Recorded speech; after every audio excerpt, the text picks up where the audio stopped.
भाविव met सकई त्रिपुरारी।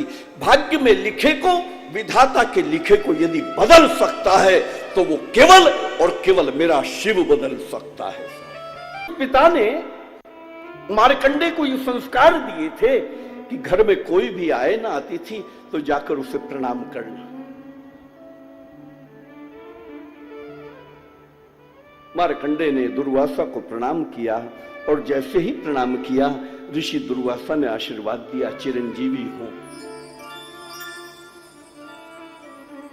पिता ने कहा कि बाबा इसकी आयु 11 वर्ष है।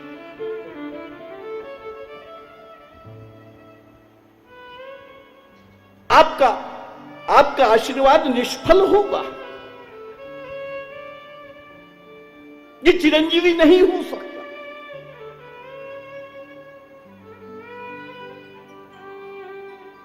समस्या हुई और कथा कहती है कि मार्कंडे के पिता और दुर्वासा तीनों भगवान शंकर के पास गए और ये बालक मार्कंडे ये आगे आगे चलता था। इसने जाकर शिव चरण में पहले वंदन किया और जैसे ही इसने प्रणाम किया भगवान शंकर ने कहा चिरंजीवी हो। दुर्वासा ने कहा कि भोलेनाथ समस्या तो यही है, हम इसी समस्या को लेकर आए थे। इसकी आयु तो ब्रह्मा जी ने 11 वर्ष ही लिखी।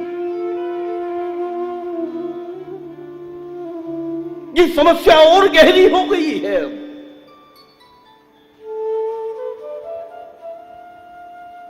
मार्कंडे के पिता हाथ जोड़े खड़े हैं। प्रभु आप कृपा करो। भगवान शंकर ने कहा कि दुर्वासा हमें नहीं पता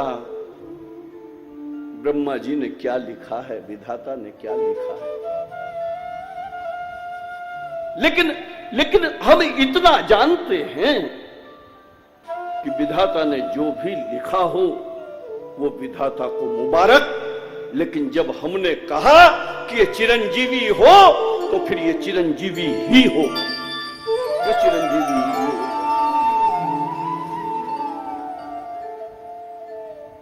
और इस बालक को शिव पूजा दे दी गई।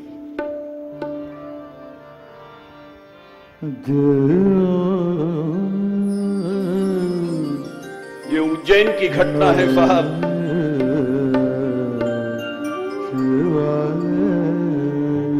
जहां महाकाल के मंदिर में ये छोटा सा बालक मार्कंडे शिव पूजन करने लगा।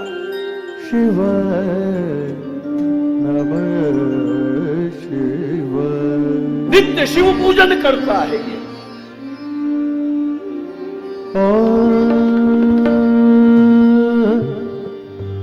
समय बीतने लगा, धीरे धीरे धीरे धीरे धीरे धीरे धीरे धीरे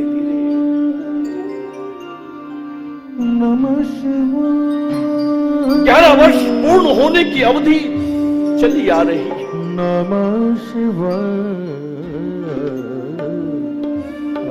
नित्य शिव पूजन चल रहा है मार्कंडे का।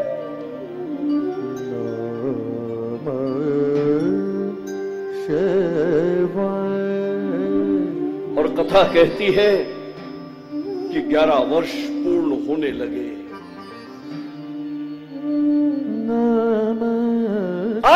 आज अंतिम दिन है।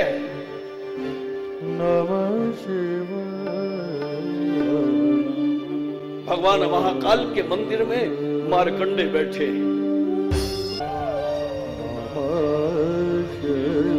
आज शिव का जलाभिषेक करता है तो पात्र कांपता है, हाथ से पात्र छूट जाता है। लगता है कि अब समय पूरा होगा और मृत्यु के देव से मेरा साक्षात्कार होगा। अब मृत्यु सामने आकर खड़ी हो जाए। शिवलिंग पर तिलक लगाने के लिए चंदन लेकर त्रिपुंड लगाता है तो हाथ कांपते हैं आज। बिल्व पत्र चढ़ाता है तो गिरते हैं बिल्व पत्र इधर उधर। बार बार दृष्टि जाती है द्वार की ओर, क्या होगा? घटना घट जाएगी आज। भीतर से त्राहिमाम त्राहिमाम पुकारता हुआ मार्कंडे। घटना घटने को है आज।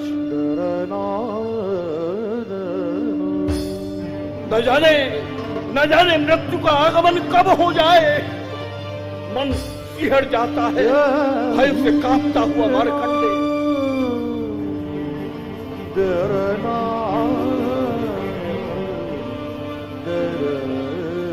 और उसी समय महाकाल के मंदिर में काल ने प्रवेश किया। घंटानाद हुआ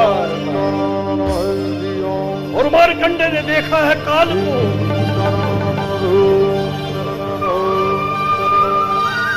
और कुछ समझ नहीं आया मार्कंडे को। मार्कंडे दौड़ कर गए और जाकर शिवलिंग को आलिंगन कर लिया, शिव को लिपट गए।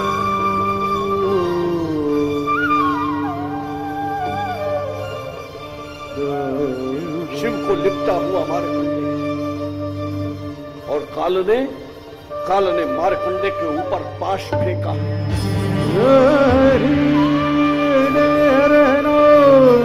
काल खींचता है मार्कंडे को और मार्कंडे शिव को लिपटे हुए।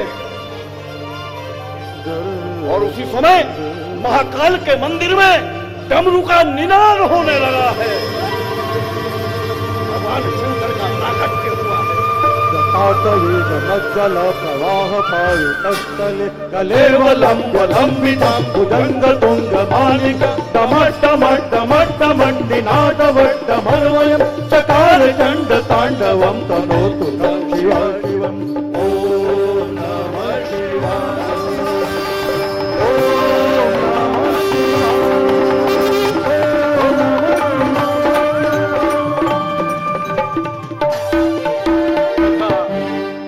कथा कहती है कि जब यम ने पाश फेंककर मार्कंडे को खींचना चाहा तो कहते हैं कि ये लिंग बड़ा हो गया और इससे भगवान शंकर का प्राकट्य हुआ और काल के साथ भगवान शिव का यहां युद्ध हुआ और यहां काल परास्त हुआ। इसलिए मेरा शिव यहां महाकाल होकर विराज गया था। और मार्कंडे को यह आशीर्वाद दिया शिव ने कि मार्कंडे तुम्हारी आयु 11 वर्ष थी, मैं तेरी आयु 11 कल्प करता हूं। 11 बार सृष्टि लय होगी, 11 बार सृष्टि बनेगी, तब तक मार्कंडे बने रहेंगे। और मार्कंडे का वास उज्जैनी में है। इसलिए उज्जैनी की मैंने निवेदन किया था कि उज्जैनी की कुछ भूमि को प्रत्येक कल्प में सुरक्षित रखा जाता है क्योंकि यहां मार्कंडे वास करते हैं। इसलिए उज्जैनी का एक नाम प्रतिकल्पा हुआ जो हर कल्प में बनी रहेगी। ये उज्जैन हुआ।